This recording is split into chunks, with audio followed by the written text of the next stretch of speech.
I'm not going to tell you or show you 5 preset screenshots and recordings I've already done. So it looks all clean and professional and nice for you. Sorry, I'm going to show you the messy or unorganized person I am and show you how Claude helps me clean that up. So we're going to take sources from 5 different spots. This is a whiteboard from meeting, the last meeting we had. We'll use that. We're going to try some of my own handwriting, a chart that Claude doesn't know anything about, and a contract Claude doesn't know anything about, and I haven't read yet either, so I want to get insight on it. And we're going to show a little bit of what to do when you're coding, especially when you don't know what's going on and you're new to it like me. So whatever I do when I am working on a new project, especially if it's in Claude Code, I screenshot what's going on and move it into the prompt box and ask it, what is code doing right here?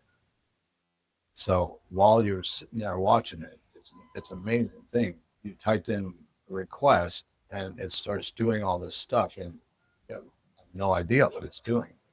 You got to read, and it goes by pretty quick, so you can't always keep up with what you're reading. So often I'll take a screenshot, put it back in there, ask it, what is the code doing right now? What is bashing? What does this or that mean? And it tells you in plain English. And this helps. This will help you a lot in the coding process or in any process if you're in co-work too.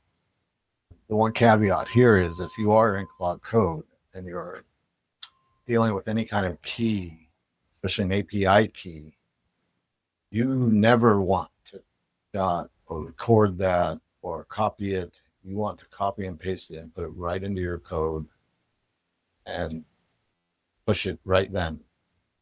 So whenever, I'm going to show you right now, black out the API key so that we can put the screenshot in there and ask it what's going on. Okay, that's how you do that.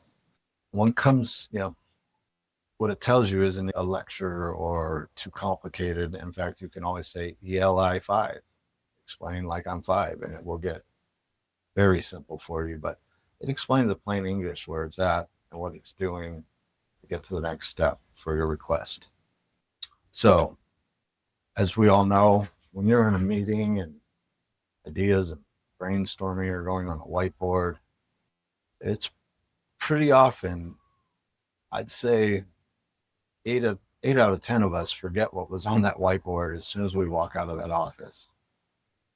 So you saw I have a whiteboard. I took a screenshot of it without context. Even I'm going to go ahead and feed it to Claude and see if it can make some sense out of it.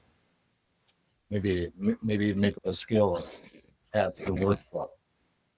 I'll show you that now. So you'll never walk into board meeting again with, or even a follow-up call to it.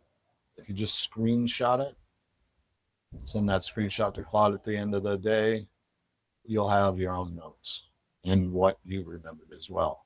So you'll be one up on everyone. Because like I said, everybody forgets these meetings right when they walk out of there.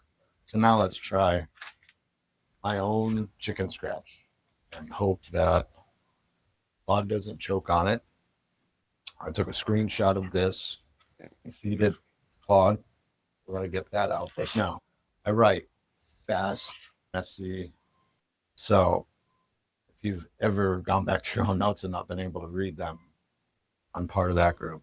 It's almost a different language. Let's see what Claude can do here. Ooh, give us a little direction, categorize it a little. Very awesome.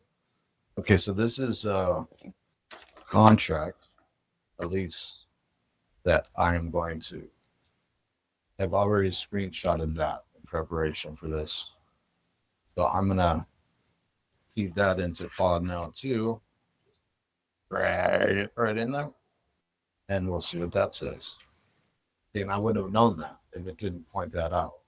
And I would have read it and it might have triggered something, but it might not have. I might have read through it too quick and not noticed. So There's something, it will tell you it's not a lawyer, it's not a CPA, it's not a legal entity to be able to do these things. All it can do is give you advice, but the advice it gives you is this level of advice. So I would take it on most subjects, especially if you've tried it a couple times. Feed it to a couple different AIs. And if you're getting the same response, it's going to be pretty obvious it's the right answer. So the other thing I have is a chart that I haven't given any data to Claude about it. It'll see the Brewmetrics logo at the top, so it'll assume that's the company I'm going to assume.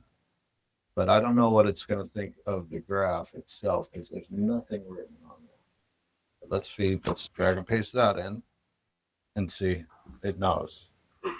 It took a very good stab at it, and that is exactly what we are. That's our growth chart, how much the company has grown. So this is just taking all your clutter, even stuff you have in your mind, just write it down, take a screenshot, send it to it. Let the AI help you organize your life. So in the next one, we'll work on actually the first agent I built was an AI assessor to assess bottlenecks in workflows. And we're going to try it on the cleaning company I own, which is small. Could use a little direction. So we're going to find the bottlenecks, which I'm pretty sure I know what they are, but we'll see on the next one what our AI thinks. And if any of this is hitting home to you or you're getting any value of this, please subscribe, comment, even ask a question. Nobody's been commenting. Or share. All right. We'll do the bottleneck next time on the later about it.